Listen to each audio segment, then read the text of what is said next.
মন্দিরের নামে তৈরি একটি দানবাক্সের উপর গরুর কাটামাথা উদ্ধারের ঘটনাকে কেন্দ্র করে তীব্র চাঞ্চল্য ছড়িয়েছে শ্রীভূমি জেলার রামকৃষ্ণনগর সমজেলার মদনপুর গ্রামে। শুক্রবার ভোরবেলায় স্থানীয় লোকজন ঘটনাটি দেখতে পান। এরপরই এলাকা জুড়ে উত্তেজনা সৃষ্টি হয় এবং বিষয়টি রামকৃষ্ণনগর থানার পুলিশকে জানানো হয়। খবর পেয়ে সকাল প্রায় 10টা নাগাদ রামকৃষ্ণনগর থানার পুলিশ ঘটনাস্থলে পৌঁছে তদন্ত শুরু করে। পুলিশ দানবাক্সের উপর থেকে গরুর কাটামাথার অংশ এবং আরও কিছু বর্জ্য পদার্থ উদ্ধার করে নিজেদের জিম্মায় নিয়ে যায়। ঘটনাকে কেন্দ্র করে এলাকায় নানা প্রতিক্রিয়া দেখা দিয়েছে।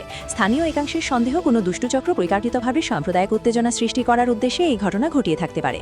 অন্যদিকে আরেক অংশের মতে কোরবানির বর্জ্য সঠিকভাবে মাটিচাপা না দেওয়ার ফলে কোনো বন্যপ্রাণী সেটি টেনে এনে দানবাক্সের উপর ফেলে থাকতে পারে।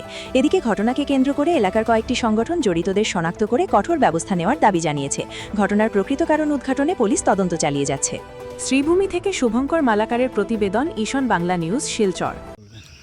দেখুন, এই ঘটনাটা অনেক নিন্দনীয় ঘটনা। আজকে আমাদের আসামে না পুরো ভারতে গরু কোরবানির নিষেধাজ্ঞা জারি হয়েছে।